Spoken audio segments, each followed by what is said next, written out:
آئیے جہاں کل بات چھوڑی تھی وہیں سے لے کر چلتے ہیں. ہم آپ کو یہ بتا رہے ہیں وہ جو ہم نے مضمون رکھا، اب ہم اس کے عروج پر پہنچے ہیں کہ انسانیت کو اسلام نے دیا کیا کیا ہے، انسانیت پر اسلام کے احسانات کیا کیا ہے. کلمہ پڑھو یا نہ پڑھو، اسلام کو مانو یا نہ مانو، اللہ کو مانو یا نہ مانو، رسول کو رسول مانو یا نہ مانو، ولی کو ولی مانو یا نہ مانو، امام کو امام مانو یا نہ مانو، لیکن یہ طے ہے کہ جو ہم باتیں بتا رہے ہیں اور کل سے ہم نے بتانا شروع کی ہیں کہ یہ انسانیت ہمیشہ مقروض رہے گی، اسلام کی مقروض رہے گی، رسول اسلام کی مقروض رہے گی، اور امامت کی مقروض رہے گی. جس امامت نے نبوت کے ساتھ، دیکھیے یہ بھی ایک احسان ہے نا، تمام انبیاء کی نبوت کو بچانے والے منصب کا نام ہے امامت. اگر یہ امامت کا منصب نہ ہوتا نبوت محفوظ نہیں رہتی. اور دیکھ لیجیے کہ جہاں امامت نہیں ہے وہیں سے نبی پیدا ہوتے ہیں، جہاں امامت ہے وہاں تصور ہی نہیں ہے کہ خاتم النبیین کے بعد کوئی نبی بھی آ سکتا ہے.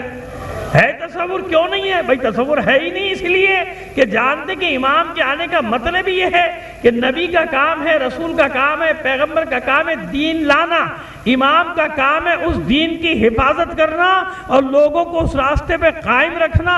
امام اپنا دین تھوڑی لایا ہے بھائی، امام تو رسول جو دین لایا ہے اللہ کی طرف سے اس کی طرف لوگوں کی پیشوائی کرتا ہے. خوش نصیب ہے اس کے پیچھے چلتا ہے، اور جو نہیں چلتا وہ بڑا نقصان کرتا ہے.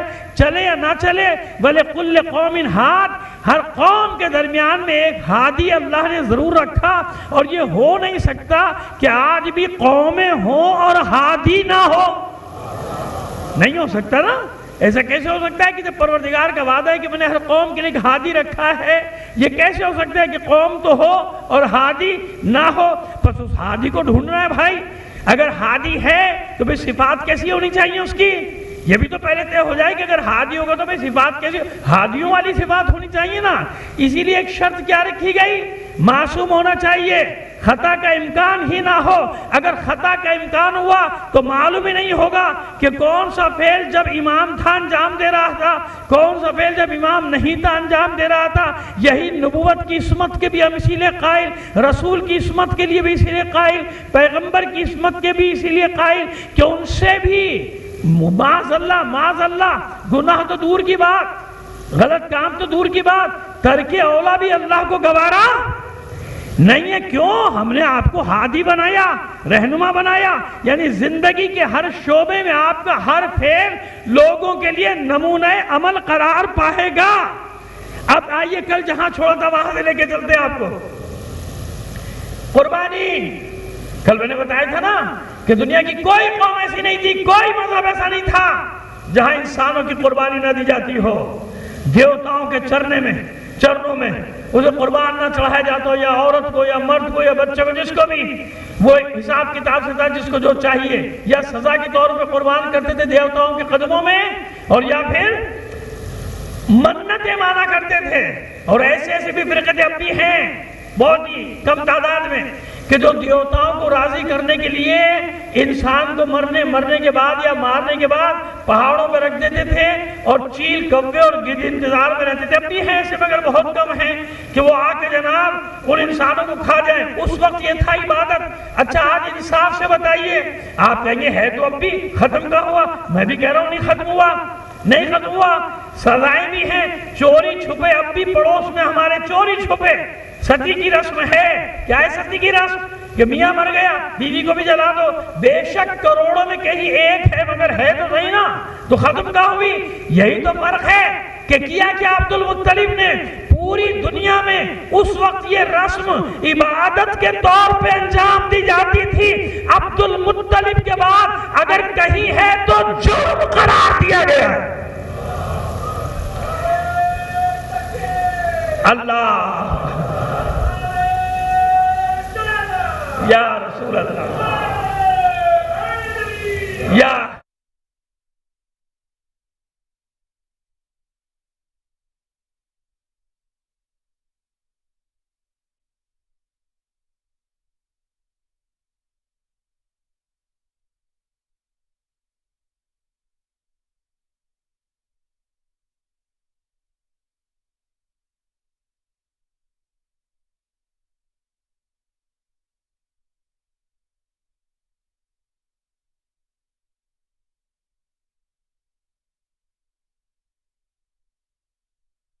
میں نے آپ کی خدمت میں عرض کیا تھا کہ قربانی ہوئی کیوں، اور آپ سے ایک وعدہ بھی کیا تھا، آپ بھول گئے ہوں لیکن مجھے یاد ہے کہ قربانی دی کیوں کی گئی تھی، کیوں دی گئی تھی یہ قربانی؟ وہ جب زمزم دریافت کر رہے تھے تو ایک بیٹا تھا حارث، دعا کی تھی 10 ہوں گے تو ایک قربان کر دوں گا، جس کی بنا پہ حضور فرماتے تھے ہمیشہ کہ انا ابن الذبیحین، میں 2 ذبیحوں کا بیٹا ہوں، ایک اسماعیل اور ایک میرے بابا عبداللہ، دونوں میں سے کوئی شہید تھوڑی ہوا، اللہ نے بچا لیا، لیکن دونوں جانتے تھے، ابراہیم بھی جانتے تھے کہ اللہ کا حکم کیا ہے، اور جناب عبد المطلب بھی جانتے تھے کہ اللہ کا حکم کیا ہے۔ اب یہ زمزم کا قصہ کیا ہے یہ بھی سن لیجئے، کیا حکم ہے عبد المطلب کا جو قیامت تک جاری ہے، قیامت تک، اور کسی ایک کے لیے نہیں، تمام انسانوں کے لیے، جو زیارت کے لیے جائے گا اس کے لیے، نہ جائے جو لے کر آئے اس کے لیے بھی کوئی پابندی نہیں، جس کو دو۔ مسئلہ کیا تھا؟ لوگوں نے، میں نے بتایا کہ خانہ کعبہ میں کم از کم 365 دکانوں کی مارکیٹ تھی۔ کتنی دکانوں کی مارکیٹ تھی؟ دکانوں کے بغیر نظام چلتا بھی تو نہیں ہے، مصیبت یہ ہے۔ صلوات بھیجیے محمد آل محمد پر۔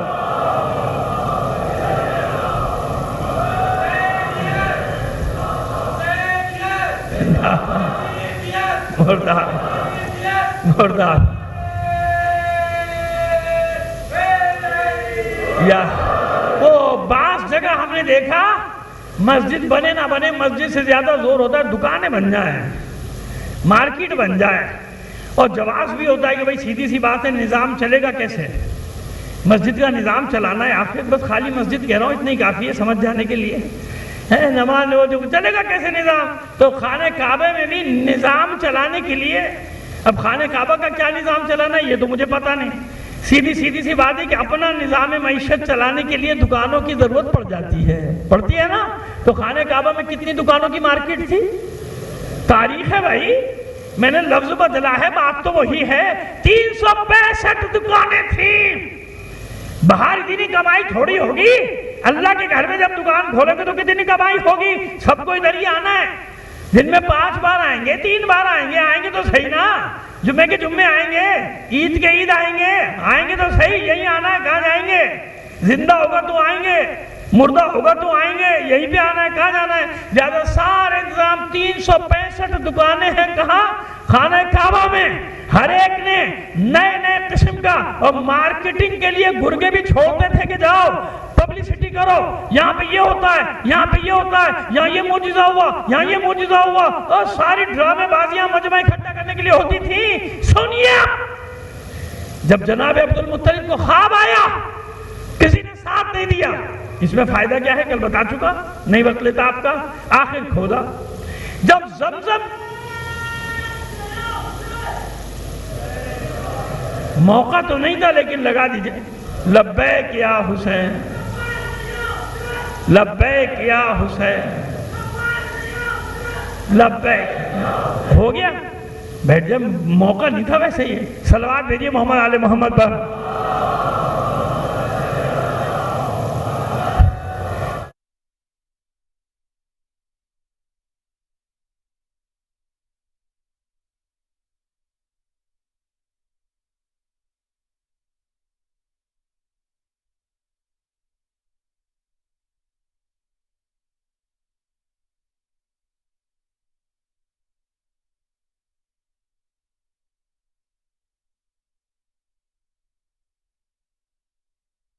کہ پانی بھی بیچنے کی چیز ہے، بیچنے کی چیز ہے پانی۔ ارے کسی کا بھی دروازہ کھٹکھٹا کے کو پانی پلا دینا، ویسے پلا دینا، اللہ چھوڑو دروازوں کو۔ وہ جو گلیوں میں میونسپلٹی کے نلکے ہوتے تھے، بزرگ بیٹھے ہیں نا، وہ میں نے پیا ہے، میونسپلٹی کا نلکا کھولا، پانی پی لیا۔ لیکن وقت آتا ہے نا، ایسا وقت آتا ہے دجالی نظام میں، ایسا وقت آتا ہے کہ پانی بھی پینے کے قابل نہ چھوڑو۔ وہ پانی پیو گے، جاؤ ہیپاٹائٹس تمہارا انتظار کر رہا ہے، گردوں کے مریض ہو جاؤ، جگر کے مریض ہو جاؤ، معدے کے امراض کے شکار ہو جاؤ، کیونکہ وہ پانی تھوڑی ہے پینے کا۔ اور غریب آدمی تو وہی پی رہا ہے، گاؤں دیہاتوں کے بیچارے ہمارے جو بھائی بیٹھے ہیں وہ جانتے ہیں ان کے پاس اتنا پیسے کہاں ہے بیچاروں کے پاس، وہ غریب لوگ غربت کے مارے کر بھی میں نے کہا چلے جاؤ گاؤں گوٹھوں میں، ان بیچاروں کا حال کیا ہے؟ اور کتنی بڑی اللہ کی لعنت ہے ان ملونوں کے اوپر. دیکھا نہیں آپ نے کہ ایک مرض ہے جس کا میں نام نہیں لینا چاہتا یہاں سے، دنیا میں سب سے زیادہ مریض، دنیا میں سب سے زیادہ مریض اسی جگہ پر ہیں جس جگہ یہ ملون بیٹھے. ان کے گھروں میں نہیں، اللہ نہ کرے ہو، میں کسی کو بد دعا نہیں دیتا، لیکن وہ غریب لوگ وہاں کے، ان لوگوں کے ساتھ کیا سلوک کیا انہی نے؟ سب کچھ چھین لیا ان سے، پینے کا پانی بھی چھین لیا. 2 سال 1 سال کے بچے کو وہ مرض ہو رہا ہے کہ انسان حیران ہو جائے کہ اس کا اس مرض سے کیا واسطہ، لیکن ہو رہا ہے نا، ایک سے دوسرے کو لگ رہا، ان کو نہیں لگا. اور یہ پھر بھی ڈھیٹ بن کے بیٹھے ہیں، ڈھیٹ آنکھوں میں آنکھیں ڈال کے جھوٹ جھوٹ جھوٹ. تو یہ پانی کا کاروبار آج سے تھوڑی اللہ نے پانی کو مفت قرار دیا، نہیں، خبردار پانی کو بیچنا نہیں. لیکن کیا کرے انسان؟ چلو شہر کے لوگ تو بیچارے خرید لیتے ہو نا، بڑی بوتلیں خرید لیتے ہو، کچھ نہ کچھ کر لیتے ہو. وہ کیا کہلاتا ہے، کون سا پلانٹ وہ آ رہی ہے، کیا ہے پتہ نہیں بلا ہے، لگ گیا. آپ کو پتہ ہے ان دیہاتوں میں ان ملونوں نے کیا، ملون کہہ رہا ہوں، کوئی ڈر نہیں ہے مجھے. جو غریبوں پہ ظلم کرے اس کو یہی کہا کرو، جو ہاریوں کا حق چھین کے کھا جائے اس کو یہی کہا کرو، جو کسانوں اور مزدوروں کا حق کر کے چھین کے کھا جائے اس پہ لعنت ہے اللہ کی. اس لیے ملون کہا کرو. سمجھے یہ وہ لوگ ہیں جنہوں نے غریبوں کے پاس کچھ بھی نہیں چھوڑا، ہاریوں کسانوں کے پاس کچھ نہیں چھوڑا. ان کے نام پہ سینکڑوں پلانٹ دنیا سے لیے ہیں، وہی آواز ہے حل من مزید، حل من مزید، اور بھی ہے تو لاؤ، اور بھی ہے تو لاؤ. ملونوں کے شکم ہی نہیں بھر رہے، غریبوں کو لوٹ لوٹ کے کھا رہے ہیں. سینکڑوں پلانٹ دنیا سے آئے، کھا گئے. اخبار میں ہم نے یہاں 700 لگا دیے، یہاں 800 لگا دیے، کچھ نہیں، سب یہ کھا گئے، غریبوں کا حق کھا گئے. اور اگر کہیں 1-2 لگا دیا، وہ غریب بڑا پھر نہیں، ہماری تو بڑی خدمت کی، ہمارے گاؤں میں تو لگا، تو اپنی جیب سے لگایا. تمہیں کو لوٹ کے تم پہ ذرا سا اربوں خربوں لوٹ کے چند ہزار تم پہ لگا دیے تاکہ ووٹ تو دینے کے قابل رہو، زندہ تو رہو. اگر بالکل ہی مر گئے تو ووٹ کون دے گا؟ ان کو سمجھ میں آ رہی ہے بات؟ شہروں سے لے کے دیہاتوں تک ایک ہی کہانی ہے، ایک ہی کہانی ہے. بس اب سب کی نظریں زمزم پر کہ زمزم ملے گا، خوب بیچیں گے. آئیں گے زائرین، ہوگا یہ جناب پانی، پڑا ہوا پانی، لکھا ہوا پانی، خود جاہل ہے، پانی عالم ہے. خود جاہل ہے، پانی ہے نا، ارے ہے سرکار، علاقوں میں ہے، محلوں میں ہے، پڑھا لکھا پانی ہے. بھائی میں تو بہت بچپن سے دیکھ رہا ہوں، پڑھا ہوا پانی بھی ہے، لکھا ہوا پانی بھی ہے. پڑھے لکھا پانی، اور جو دے رہا ہے وہ خود جاہل ہے، اس کو الف بے نہیں آتی. پانی پڑھا ہوا ہے، پانی لکھا ہوا ہے. یہ پانی وہ پانی بیچیں گے، اس سے یہ ہوگا، اس سے وہ ہوگا، لگے اور کچھ بھی نہیں. 30 روپے کا بوتل دیے گئے. پہلے ہم بھی کہتے ہیں چلو بخار اترا نہیں اترا، 30 روپے تو جا رہے ہیں. اور اگر 500 میں سے 5 کا بخار اللہ نے ویسے ہی اتار دیا تو پروپیگنڈے کے لیے 5 گالیاں بیٹھ کیا، بڑی برکت ہے. بھائی پانی لیا تھا، اس کا بخار اتر گیا، چاہے وہ بخار ویسے ہی اترنا تھا 3 دن کے بعد، 5 دن کے بعد مدت ہوتی ہے نا بخاروں کی بھی. تو اب یہ سارے مکے والوں کی نظریں اس چیز پر کہ سونا میں بھی حصہ ہوگا اور پانی بھی ہم مل کر بیچیں گے، خوب بیچیں گے. پانی کی دکانیں لگائیں گے، پانی بیچیں گے. کھارا پانی ہوتا ہے نا، یہ میٹھا پانی، یہ بیچیں گے. پہلے خرید کے لاتے تھے، اب بیچیں گے. نہیں، عبد المطلب نے کہا زمزم بھی میرا ہے، سونا بھی میرا ہے، کچھ نہیں دوں گا کسی کو. جنگ کی نوبت آئی کہ چلو وہاں سب چل دیے. راستے میں عبد المطلب اور اس کے ساتھیوں کا پانی ختم ہو گیا. جتنے میرے برادران علماء سن رہے ہیں مذہب کے، میری بات کی تائید نہ کرے تو میں حسن ظفری نہیں ہوں. جو بات میں کرنے جا رہا ہوں، تمام وہ سیرت کی کتابیں جس میں حضور کے آباء و اجداد کا ذکر ہے، اس میں یہ واقعہ نقل کیا گیا ہے. بلکہ ایک دونوں تو ٹی وی پہ بیٹھ کے بھی نقل کر دیا. مگر یہ ناچیز 15 سال پہلے اجداد پیغمبر کے ایمان پہ جب اشرا پڑھا تھا تو اس میں نے ساری چیزیں پڑھی تھی. آج تو جزوی طور پہ آپ کے سامنے لا رہا ہوں. اب یہ روانہ ہوئے عبد المطلب کا کاروان، اور یہ قریشیوں کے کاروان روانہ ہوئے شام کی طرف. راستے میں عبد المطلب کے قافلے کا پانی ختم ہو گیا، پیاسے ہو گئے. اپنے ساتھیوں سے کہا قریش سے کہ بھائی ہم پیاسے ہو گئے، ایک ہی جگہ تو جا رہے ہیں، پانی پلا دو، پانی دے دو۔ ایک دم کہتے ہیں مسکرا کے پانی پہ ہی تو جھگڑا ہے، سارا جھگڑا کس کا ہے؟ پانی پر ہی تو جھگڑا ہے۔ پانی وانی نہیں دیتے تم کو ہم، ارے بھائی دے دو، نہیں دیں گے چلو پیسے لے لو، نہیں پیسوں سے بھی نہیں چاہیے۔ وہ تو چاہتے یہی ہے کہ یہ پیاسے مر جائے، نہ کوئی زمزم کا دعوے دار بچے، نہ کوئی سونے کا دعوے دار بچے، سب ہمیں مل جائے گا۔ جب عبد المطلب نے دیکھا کہ پیاس سے ہلکان ہو رہے ہیں، بہادر آدمی ہیں، اپنے قبیلے والوں سے کہا، اپنے ساتھیوں سے کہا، اپنی اپنی قبریں کھودو، کھودو قبریں، جو ایک مرتا جائے پیاس سے دوسرے دفتراتے جاؤ، جو آخری بچے اپنی قبر میں لیٹ جانا۔ قبریں کھود چکے تو کہتے نہیں، خود بیٹھ کر اپنی موت کا انتظار کرنا بھی بزدلی ہے، لہذا پھیل جاؤ صحرا میں، پانی تلاش کرو، اٹھے آگے بڑھے، جہاں عبد المطلب کی اونٹنی بیٹھی تھی، جیسے ہی پہنچے ادھر اونٹنی کو اٹھنے کا اشارہ کیا، لوگوں نے دیکھا کہ نیچے سے زمین نم ہے، گیلی ہے، جو ہی کھڑی ہوئی اونٹنی پانی کا چشمہ جاری ہو گیا۔ یہ ماریاں نہیں ہے، اللہ اکبر۔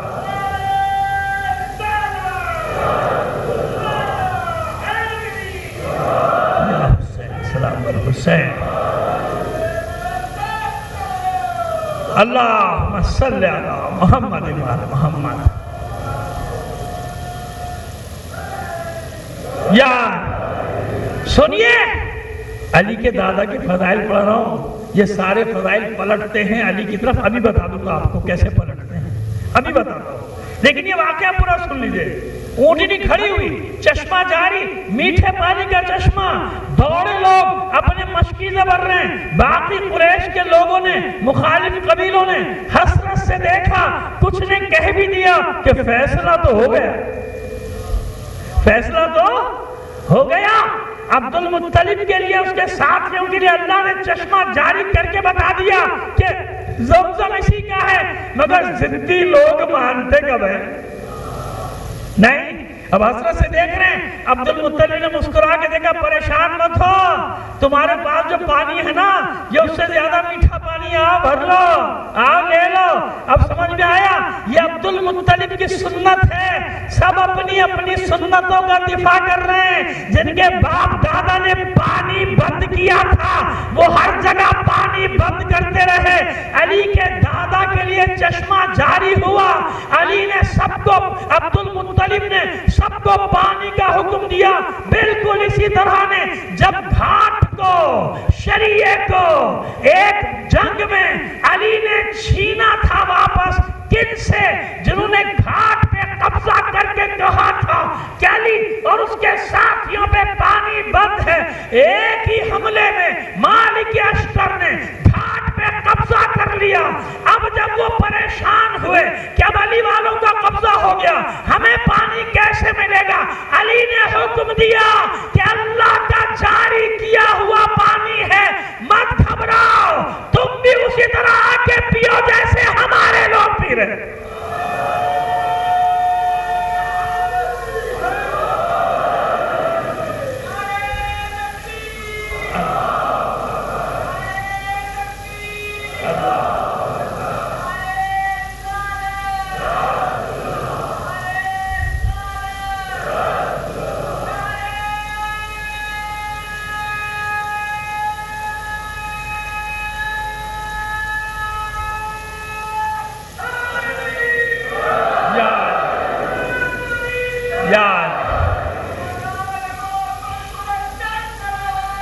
اللہ صلی اللہ محمد سمجھنا آگی بات؟ سب باز گشت ذریعے، سب اپنی اپنی سنتوں کی حفاظت کرتے ہیں۔ علی نے بھی حفاظت کی، حسین نے بھی ہر کو پانی پلا کے حفاظت کی نا۔ چلیے واقعہ تو پورا کر دوں، یہ تو جملے معترضہ ہیں جو بیچ میں آتے رہیں گے۔ اب شرمندہ سے پہنچ گئے شام۔ شام کے کاہن نے سنا، سننے کے بعد کہا اچھا کون ہے مقابل؟ عبد المطلب کس کا بیٹا ہے؟ ہاشم کا۔ ہاشم کا بابا کون؟ عبد مناف۔ عبد مناف کس کا بیٹا؟ قصے کا بیٹا۔ قصے، اب یہ سارا شجرہ اوپر تک کلاب، مرہ، عامر سب تک پہنچ گیا، لوئی تک پہنچ گیا، غالب تک پہنچ گیا، پورا شجرہ سنا کہ کیا مقدمہ لے کر آئے ہو، کیسا مقدمہ لے کر آئے ہو؟ اچھا اس وقت یہ ہوتا تھا کہ جرمانہ بھی کیا جاتا تھا، فوراً ادا کرو جرمانہ۔ آج کون جرمانہ دیتا ہے؟ اسٹے آرڈر لے لے، چلتا رہے، کھاتا رہے، پیتا رہے، ہے نا؟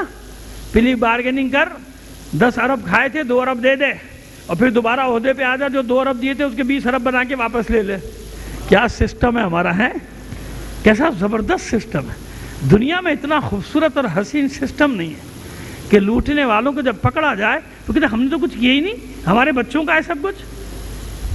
بچوں سے پوچھا، ارے وہ بچہ تو 1 سال کا تھا، اس کا کیسے ہو گیا؟ کہا ہوا ہوگا، ہمیں کیا پتا، پیدا ہوتے ہی شروع ہو گیا ہوگا کمانا پیدا۔ کہتے ہمیں کیا پتا، بھائی ہے، بھائی نام لکھا ہوا ہے اس کا۔ کیا لڑ بھی رہے ہیں کہ بھائی 1 سال کی عمر میں کیسے؟ تو بھائی کس نے بنایا؟ ہم نے تھوڑی بنایا، کسی نے نہیں، تمہیں نے تو بنایا اس کو اتنا بڑا تاجر۔ خیر چلو 1 سال کا ہو یا 20 سال کا، 10 سال، بچے ہیں بھائی۔ بچوں نے کہا نہیں بھائی ہمارا کچھ نہیں، وہ ہماری بہن صاحبہ کا ہے، ہماری فلانی صاحبہ کا ہے، رشتہ دار جو بھی ہیں چھوڑیں، کوئی کسی کی طرف واضح طور پہ اشارہ نہ جائے۔ ویسے تو آپ سب سمجھدار ہیں ماشاءاللہ، سب پتہ ہے آپ کو جو میں کہہ رہا ہوں، لیکن جناب اب ہوا، اس نے کہا نہیں جی اب یہ چکر گھومتے کب ہو جا؟ کہ ابا نے کیا تھا۔ کس نے کیا تھا؟ ابا نے، یعنی کیا مطلب؟ بچوں کے دادا نے۔ اچھا بھی بچوں کے دادا کو پکڑو، کب وہ تو مر گئے، قصہ ختم۔ دادا تو مر گئے، دادا مر گئے، اب کس کو پکڑو گے بھائی؟ تم جاؤ پکڑتے پھرو، چکر گھنی بنا دیا سب کو۔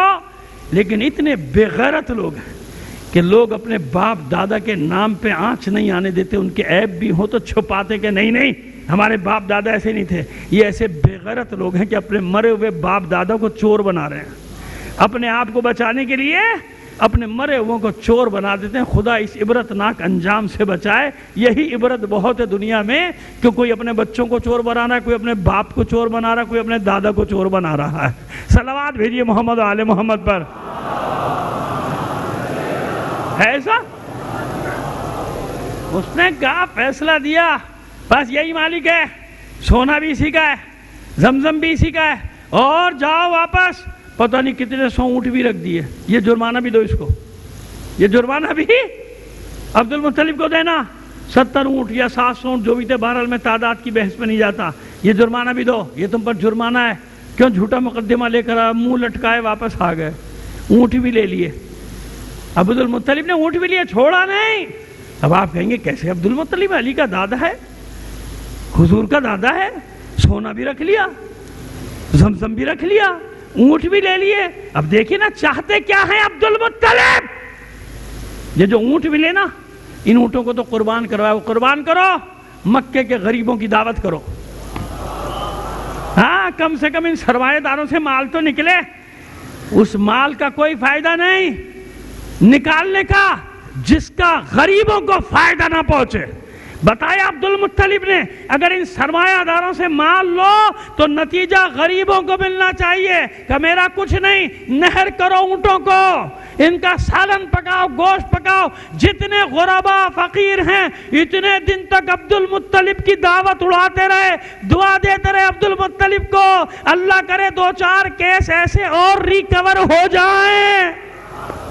آج کی زبان میں تو ریکوری کہیں گے نا بھائی، ابھی تک تو ہوئی نہیں کہیں دعائیں، میں یقین مانے یہی دعا کر رہا ہوں، پروردگار جائیں جہنم میں کہیں بھی جائیں، اتنی ریکوری ہو جائے کہ غریبوں کو کچھ تو مل جائے، ان غریبوں کو بیچاروں کو کچھ تو پہنچے فائدہ۔ عبد المطلب نے فائدہ پہنچا کے بتایا کہ ریکوری کا مطلب یہ ہوتا ہے کہ عوام کو فائدہ پہنچاؤ، عوام کو فائدہ پہنچا۔ کہا بابا ریکوری تمہارے لیے، تمہاری مال تو لوٹ کے بنایا تھا، تمہارا سب لے جاؤ، کھاؤ پیو۔ اب حسرت سے اپنے اونٹوں کو نہر ہوتا دیکھتے رہے، قریش جو کھا رہے ہیں، جن سے چھینا تھا، غلاموں کا مال تھا، وہی عیش کر رہے ہیں، غلام کھا رہے ہیں، پی رہے ہیں۔ جب یہ ہو گیا بلایا قوم کو، جمع ہو جاؤ، جیت گیا ہوں مقدمہ؟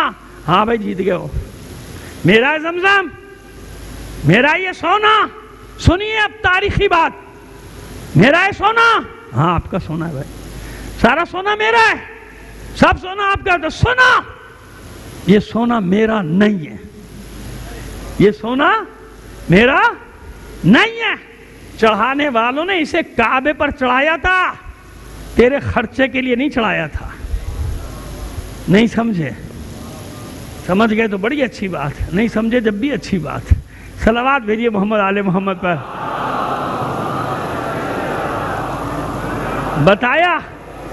بتایا کہ چڑھانے والے نے کعبے پر چڑھایا ہے، تیرے مزار پہ نہیں چڑھایا۔ چڑھانے والے نے کعبے پر چڑھایا ہے، کعبے کی ترقی کے لیے چڑھایا ہے، تجھے نہیں چڑھایا کہ سمیٹ کے پوٹلی بنا کے گھر لے جا۔ اب تو یہی ہو رہا ہے نا، جب سے یہی ہو رہا ہے، ہزاروں سال سے یہی ہو رہا ہے۔ کہا یہ کعبے کا چڑھاوا ہے، کعبے کی ملکیت ہے، میری نہیں ہے۔ اب میرا ہے نا، اب میں جس کو دے دوں۔ کعبے کو اس سونے کو پگھلوایا، پگھلوانے کے بعد پہلی بار کعبے پر سونے کا دروازہ لگایا گیا۔ جانتے ہو آج تک کعبے کا دروازہ سونے کا ہے، بے شک اس میں اضافہ ہوا ہے، بے شک اس کی حیت اور شکل و صورت بدلی گئی ہے، لیکن اس میں آج تک وہ سونا شامل ہے جو عبد المطلب نے دیا تھا۔ اس لیے ہر دروازے پر اعتراض کرنے والوں کہ کیا فائدہ یہ سونے چاندی کی زری بنانے کا، کیا فائدہ یہ زری پہ چاندی چڑھا رہے ہو، سونا چڑھا رہے ہو، تو جاؤ پہلے کعبے کے دروازے کو ہٹاؤ۔ کسی کی ہمت نہیں، 1400 نہیں 1500 سال گزر گئے، کسی کی ہمت نہیں اس سونے کے دروازے کو ہٹا دے۔ کیوں؟ کسی اور نے نہیں، اس وقت کے وسیع رسول جانشین ابراہیم اور اسماعیل نے کعبے کے چڑھاووں کو کعبے کے لیے دروازے کی صورت میں نصب کر کے بتایا، جب میں یہ کام انجام دے رہا ہوں تو کبھی بدعت نہ سمجھنا، اگر بدعت ہوتا تو اللہ کا رسول اس سونے کے دروازے کو اکھاڑ کے پھینک دیتا۔ یا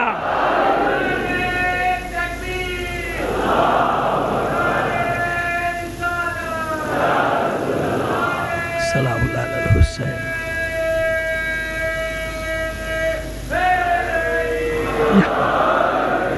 کتنی آسان بات ہے، سمجھ میں آ گئی؟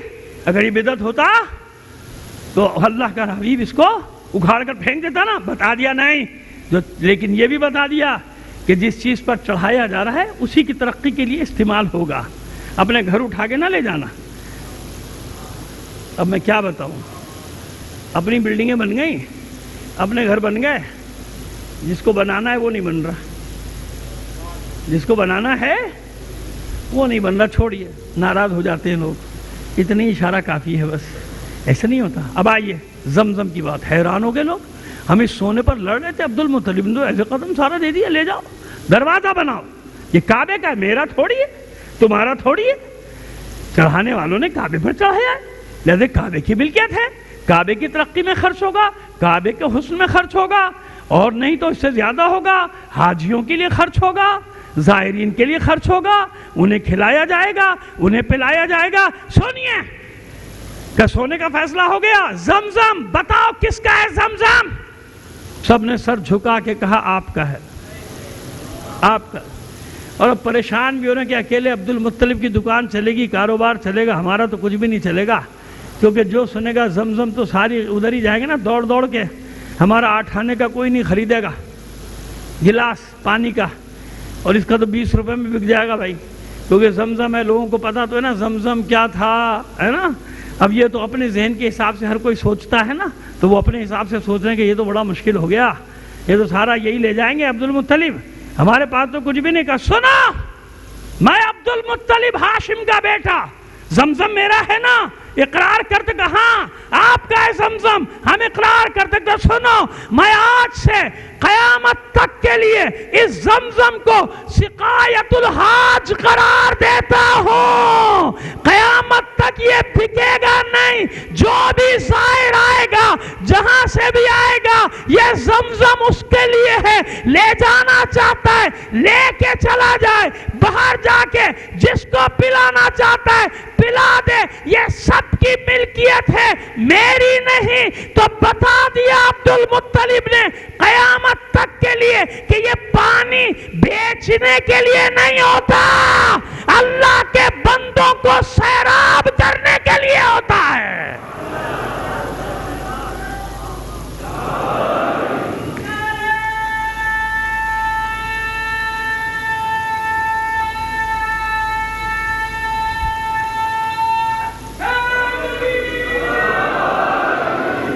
سقایت الحاج، جب اسلام آیا اللہ کے رسول سے پوچھا گیا بھائی زمزم کا کیا قصہ ہے؟ کیا زمزم کا کیا قصہ ہے؟ زمزم سب انسانوں کی ملکیت ہے، زمزم سب انسانوں کی ملکیت ہے۔ میرے دادا کا فیصلہ نہیں سنا تھا عبد المطلب کا؟ قرآن نے بھی وہی کہا سقایت الحاج و عمارت المسجد الحرام۔ زمزم کس کا ہے؟ تمام حاجیوں کا، تمام زائرین کا، اور وہاں سے لے جاؤ تو جس کو پلاؤ اس کا پانی اللہ نے دیا ہے، سب کے لیے ہے۔ بس کیونکہ غیر مسلم کا داخلہ بند ہے، غیر مسلم کا، سب کے پرسنل لا ہوتے ہیں، ہر مذہب میں کچھ نہ کچھ ایسے ہوتے ہیں کہ وہ صرف ان پہ عمل کریں گے، باقی پہ عمل نہیں کریں گے، ٹھیک ہے نا؟ صرف ان کے لیے عمل ہوتا ہے، یہ ہر جگہ ہر مذہب میں ہے۔ اسلام نے بھی ایسے رکھا، دیا، ساری دنیا کو قاعدہ دیا۔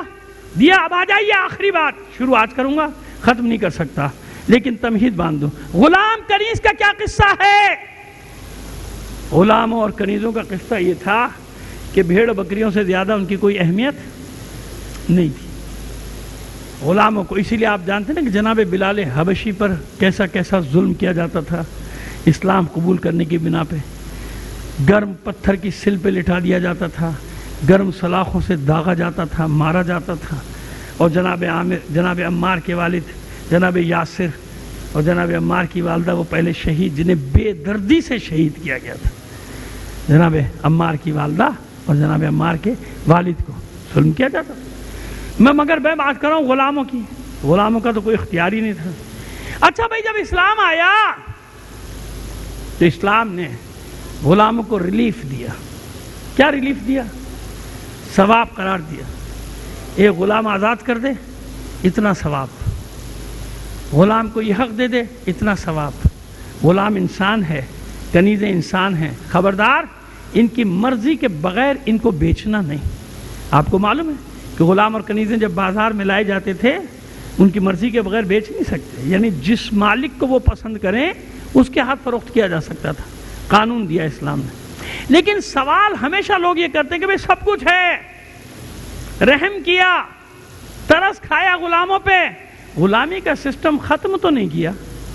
ختم کیا اسلام نے؟ کہاں ختم کیا؟ ختم تو ابھی کیا انگریزوں نے، وہ بھی سن 60 میں جا کے، یہ نہ سمجھیے گا بہت پہلے ختم کیا، سن 60 میں۔ سن 60 سے پہلے اسی شیطان بزرگ کے ہاں جو کالے تھے نا نیگرو، ان نیگروں کو انسان نہیں شہری نہیں سمجھا جاتا تھا۔ اگر کوئی گورا اس کو مار دے، میرے پاس کتاب گھر میں رکھی ہے بھائی، وہیں کی لکھی ہوئی ہے، گورا کسی کالے کو مار دے تو گورے پہ کوئی مقدمہ نہیں تھا، کالے کو انسان ہی نہیں سمجھتا، مار دیا بس جاؤ ختم۔ یہاں پہ کتنے عرصے تحریک چلتی رہی جنوبی افریقہ میں، نیلسن منڈیلا کی یاد ہے نا آپ کو؟ 27 سال زندان میں رہا ہے نیلسن منڈیلا، نوجوان تھا جب گیا تھا جیل میں، بوڑھا ہو کے آیا ہے نیلسن منڈیلا حق لینے کے لیے اپنا۔ تو اب جا کے ابھی کہتے ہیں دیکھیے صاحب ہم نے ختم کر دیا غلامی کا سسٹم، اسلام نے تو نہیں کیا، 1400 سال بعد تم نے ختم کیا۔ بس ایک اشارہ دینا چاہ رہا ہوں، یاد رکھنا کیوں ختم نہیں کیا اسلام نے۔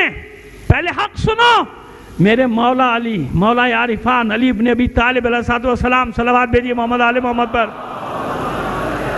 پہلے سنو، فرماتے تھے 400، یعنی ہر ایک آپ نے وہ لگایا تھا خرمے کا باغ، خود لگایا تھا اپنے یہاں سے۔ کیوں لگایا تھا؟ جس میں 400 درخت تھے خرمے کے، اور ہر سال کتنی فصل نکلتی ہوگی؟ آپ سمجھ رہے ہیں مالی طور پہ مولا بہت کمزور تھے؟ کوئی کمزور نہیں تھے ایسے جیسے آپ سمجھ رہے ہو، اتنے بڑے بڑے باغ تھے، لیکن نظر کیا آتا تھا؟ کچھ بھی نہیں مولا کے پاس۔ کیوں لگائے تھے وہ درخت؟ ایک ایک کر کے ابھی اس کے آثار موجود ہیں۔ الاوالی جو محلہ ہے مدینہ کا، وہاں پر وہ باغ موجود ہے، یعنی اس کے آثار موجود ہیں۔ وہ بتاتے تھوڑی ہیں کہ یہ حضرت علی کا باغ ہے، لیکن پرانے اہل خبرہ تو جانتے ہیں نا کہ علی کا لگایا ہوا باغ ہے۔ کیا کرتے تھے؟ ہر سال اس کی آمدنی سے جتنی آمدنی ہو علی غلام خریدتا تھا اور آزاد کر دیتا تھا۔ علی وہ کہتے ہیں یا کتنے غلام آزاد کیے؟ جتنے درختوں کی تعداد ہے 400 غلام علی نے خریدے اور آزاد کیے، مگر سسٹم تو ختم نہیں کیا۔ سوال تو اپنی جگہ ہے نا، سسٹم تو ختم نہیں کیا، آزاد کیے، بچوں کی طرح رکھا۔ جناب قمبر ہوں، یا جناب فضہ ہوں گھر میں بچوں کی طرح رہے نا، تمیز ہی نہیں تھی کہ اولاد کون ہے اور غلام کون ہے، بیٹیوں اور کنیز میں کوئی فرق نہیں رکھا، کوئی تمیز ہی نہیں کی، نہ علی نے نہ فاطمہ نے، ایسے ہی ہے نا. لیکن سسٹم ختم تو نہیں کیا کہ بھئی غلام رکھنا بس اب بند ہو گیا. اور آج تک فقہ میں یہ باب موجود ہے، اب بھی موجود ہے، غلام اور کنیزوں کا شریعت محمدی میں یہ باب موجود ہے. ٹھیک ہے، خریدنا بیچنا آج جرم ہے، ہمارے یہاں بھی جرم ہے، ساری اسلامی دنیا میں بھی جرم ہے، پوری دنیا میں جرم ہے. لیکن اس کے بعد بھی آپ جانتے ہیں کہ کاروبار تو کرتے ہیں نا، لوگوں کو بیچتے ہیں، بچوں کو بیچتے ہیں، یہ بیچ کے خاص ملک ہے وہاں بھیجا جاتا ہے، اور وہ کنیز بنا کے غلام بنا کے رکھتے ہیں، اسے وہی معاہدے کرتے ہیں پرانے. وہ ظاہری طور پہ سب بند ہے، لیکن سسٹم تو ختم نہیں کیا نا اسلام نے.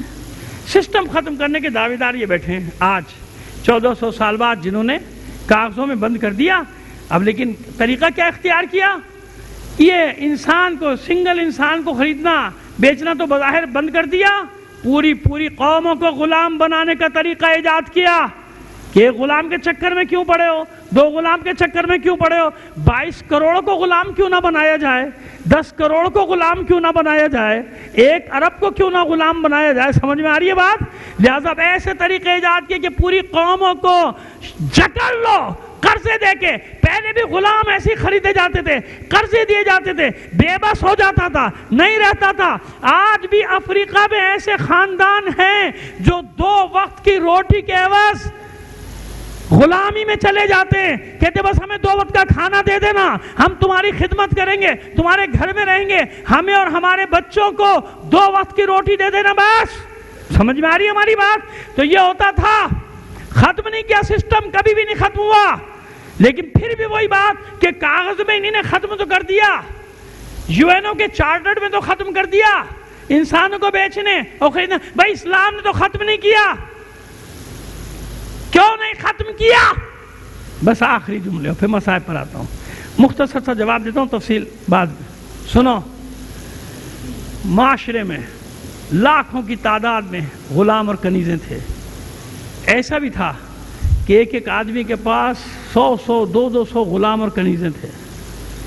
اگر ایک حکم آتا اور وہ حکم یہ کہتا کہ آج سے ہر غلام اور کنیز آزاد، یہ لاکھوں کروڑوں انسان جو کہ غلامی کی زندگی گزار رہے تھے، ان کی ایک معیشت چل رہی تھی نا، ان کا آقا پابند تھا، ان کو لباس دینے کا اسلام نے پابند کیا تھا نا، لباس دینے کا، خوراک دینے کا، ہر چیز دینے کا پابند تھا نا ان کنیزوں کو بھی. اور باقاعدہ ان سے عقد کرے گا تو پھر اولاد حلال ہوگی ورنہ نہیں ہوگی. ٹھیک ہے نا، جو ام الولد کہلاتے تھے، کنیزوں کی اولاد کہلاتے تھے، سارے ایسے ہی تھا نا، قانون تھا، قاعدہ تھا. ختم نہیں کیا. کیوں ختم نہیں کیا؟ اگر یہ سسٹم اس زمانے میں اسی وقت ختم کر دیا جاتا، یہ لاکھوں مرد عورتیں غلام اور کنیزیں گھروں سے نکال دیے جاتے، جاؤ بھائی اب تم آزاد ہو، اپنا کام کرو، خود کماؤ کھاؤ. اب یہ لاکھوں لوگ جو ڈیپینڈ کر رہے تھے اپنے آنکھوں پر، جب یہ معاشرے میں پھیل جاتے، کہاں تھا روزگار؟ کہاں سے کماتے؟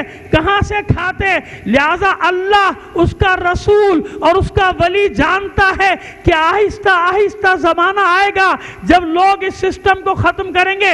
لیکن شوق دلاؤ لوگوں کو، شوق پیدا کرو کہ غلام کے ساتھ ایسے مہربانی کرو، ایسے مہربانی کرو، اپنے لیے جیسا لباس خریدو غلام کے لیے ویسا لباس خریدو. نہیں، علی سے سیکھو، اپنے لیے سادہ لباس، قمبر کے لیے قیمتی لباس. اور یہ کہہ کے نہیں قیمتی لباس لیا کہ بھائی تو غلام ہے، کہیں یہ احساس نہ کرے کہ میں نے تجھے سادہ لباس دلا دیا. یہی نہیں فرمایا. میرے مولا نے فرمایا جواب میں، جب قمبر نے کہا مولا اپنے لیے ایسا سادہ یہ کھدر کا جوڑا خریدا، میرے لیے اتنا قیمتی، کہا قمبر تیری عمر ہے، تو جوان ہے.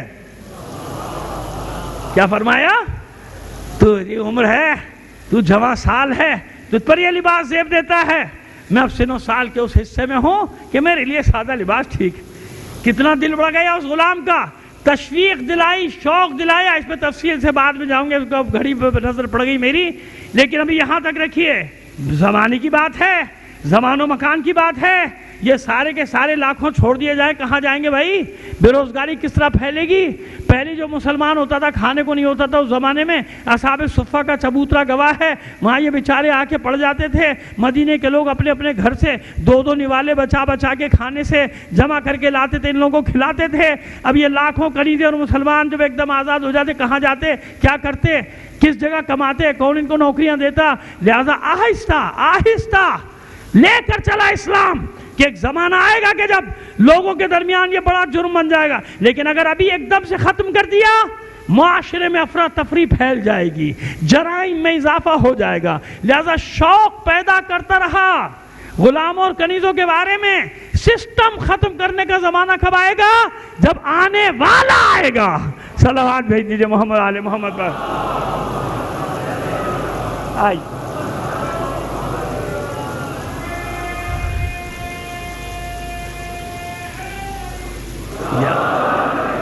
بس عزیزان محترم، کیونکہ وقت بڑی تیزی سے گزر جاتا ہے، معلوم نہیں ہوتا، ختم کر رہا ہوں اپنے بیان کو اس جگہ۔ میں نے عبد المطلب سے شروع کیا تھا کہ جب جناب عبد المطلب کے قبضے میں پانی آیا، جناب عبد المطلب نے ان لوگوں پر جن لوگوں نے پانی بند کیا تھا کھول دیا، جاؤ لے۔ علی کے قبضے میں پانی آیا، علی نے ان لوگوں پہ پانی کھول دیا جن لوگوں نے علی اور اس کے ساتھیوں پہ پانی بند کیا تھا۔ حسین پر وقت آیا تو حسین نے اپنی مخالفت میں جمع ہونے والے لشکر کو، ہر کے لشکر کو سیراب کر دیا۔ لیکن جب اسی حسین پر وقت آیا، بڑوں کو تو چھوڑیے، اگر حسین نے معصوم بچے کے لیے بھی پانی مانگا تو نہیں ملا۔ ایسے ہی ہے نا، جیسے کہ میرے علم میں ہے کہ آج مجھے شہزادے علی اصغر کے بارے میں پڑھنا ہے، میرا ساتھ دیجیے گا جلدی جلدی۔ بھئی جنگ بڑوں میں ہوتی ہے نا، اور یہی حسین نے بھی فرمایا تھا جب بچے کو باہر لے کر آئے تھے خیمے سے، ہاتھ پہ اٹھایا تھا، دونوں ہاتھوں پہ اٹھانے کے بعد جہاں جہاں لشکر تھا اسے دکھایا تھا، دیکھو مجھ سے جنگ ہے نا، مردوں سے۔ تمام اہل انصاف فیصلہ کریں، جس مذہب کے ہو، مکتب چھوڑو، جس دین کے ہو، سوچو کہ کیسی بات ہے۔ حسین فرما رہے ہیں کہ بھائی مجھ سے جنگ ہے، مردوں سے جنگ ہے، یہ شیرخوار، یہ ششماہا، اسے کیسی جنگ ہے بھائی؟ یہ تو 6 ماہ کا ہے، چند ماہ کا ہے، اسے پانی پلا دو۔ اس کی ماں کا دودھ بھی خشک ہو گیا پیاس کی وجہ سے، جاں بلب ہے۔ کیسا جاں بلب تھے علی اصغر جانتے ہیں آپ؟ ایک منظر کشی کی ہے، مقتل لکھنے والوں نے کسی مچھلی کو پانی سے نکال کے ساحل پہ ڈال دیا جائے، تڑپتی ہے تڑپتی ہے تڑپتی ہے، اور جب تھک جاتی ہے جاں بلب ہوتی ہے، دم نکلنے والا ہوتا ہے، پھر تڑپنے کی طاقت نہیں ہوتی بلکہ اس کے لب آہستہ آہستہ ہل رہے ہوتے۔ یہ منظر میں نے ہزاروں بار دیکھا ہے، آپ نے بھی دیکھا ہوگا، پھر غور کیجئے گا آپ کہ اس کا جب دم نکلنے لگتا ہے تو اس کے لب پس۔ مقتل نے یہی لکھا ہے کہ جب حسین علی اصغر کو لائے ہیں میدان میں تو علی اصغر کی کیفیت یہی تھی کہ اس بچے کے لب ایسے ہل رہے تھے جیسے جاں بلب ماہی کے لب ہلتے ہیں، یعنی بچے میں اتنی بھی طاقت نہیں تھی کہ جنبش کر سکے۔ لیکن کربلا کا علی ہے نا، ننا علی ہے کربلا کا، وعدہ کر کے آیا ہے ماں سے، زبان بے زبانی سے، ماں بے فکر ہے نا، اگر فاتح فرات میرا چچا عباس ہے تو فاتح جنگ کربلا تیرا علی اصغر ہوگا۔ کوئی جواب نہ آیا، حسین نے جلتی ریت پر لٹا دیا، اپنے بچے کو پیچھے ہٹ گئے، آؤ تم میں سے کوئی آگے بڑھو، میرے بچے کو پانی پلا دو، میں پیچھے ہٹ جاتے۔ عزاداران حسین، کوئی آگے نہ بڑھا۔ حسین نے اپنے بچے کو پھر اٹھا لیا گود میں، حسرت سے دیکھا علی اصغر کی طرف اور فرماتے میرے لال تو بھی تو حجت خدا کا بیٹا ہے، حجت تمام کر دے۔ میرا دل کہتا ہے کہ میں اپنے دل کی بات کر دوں، میرا دل کہتا ہے کہ علی اصغر نے کہا ہوگا بابا سے، بابا اب مجھے بھی تو جنگ کی اجازت دیجئے، مجھے بھی تو حملے کی اجازت دیجئے۔ حسین نے اجازت دی، علی اصغر نے حملہ کیا۔ کیسا حملہ ہے اس ننھے شیرخوار کا کہ جناب کڑی کمانوں کے چلے اتر گئے، عمر سعد کا لشکر منہ پھیر پھیر کر رونے لگا، تلواریں پھینک دیں، کتنے ہی لوگ پسر سعد کے سر پہ پہنچ گئے، اس بچے کو پانی پلانے کا حکم دے، ہم سے نہیں دیکھا جاتا۔ اگر حکم نہیں دے گا ابھی تلوار چلے گی، آپس میں خون کی ندی بہہ جائے گی۔ گھبرا گیا پسر سعد کے حسین یہ کس مجاہد کو لے آیا، ایسا حملہ تو علی اکبر نے بھی نہیں کیا، ایسا حملہ تو عباس نے بھی نہیں کیا۔ ارے کیا کیا تھا علی اصغر نے؟ بس خشک ہونٹوں کی کمان پہ سوکھی زبان کا تیر رکھ کے چلایا تھا، بھئی یہی تو کیا تھا۔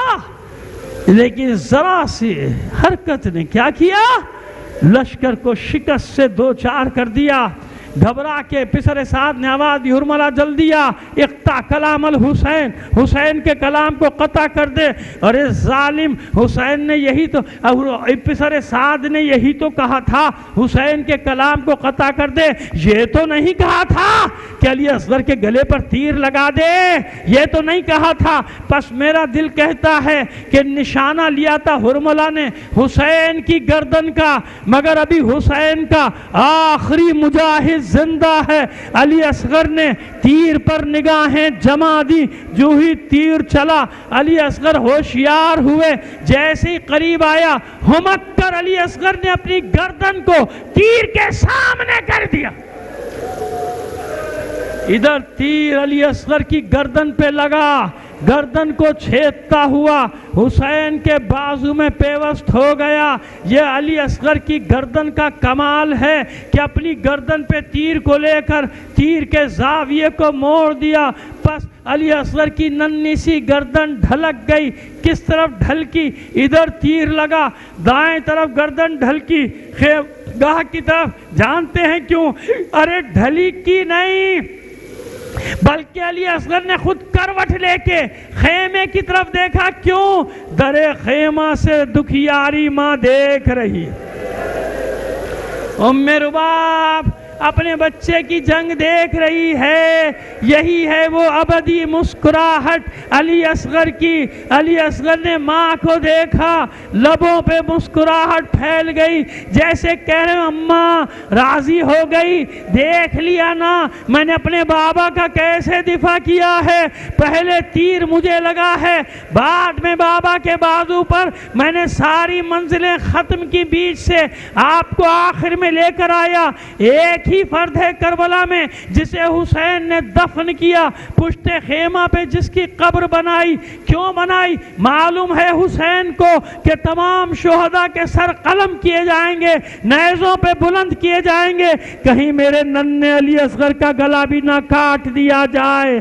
عزاداروں، عصر عاشور کے بعد جب شہداء کے سر قلم کیے گئے، کسی نے کہا کہ جتنے ہم نے میدان میں مارے تھے ایک سر کم ہے، تلاش کیا گیا نہیں ملا۔ کسی نے کہا آخر میں پشت خیمہ پر حسین کچھ چھپا رہے تھے، بس نیزے بردار سواروں کو حکم دیا گیا کہ پشت خیمہ کی زمین کو کھودو، تلاش کرو، کوئی لاشا ہے تو تلاش کرو۔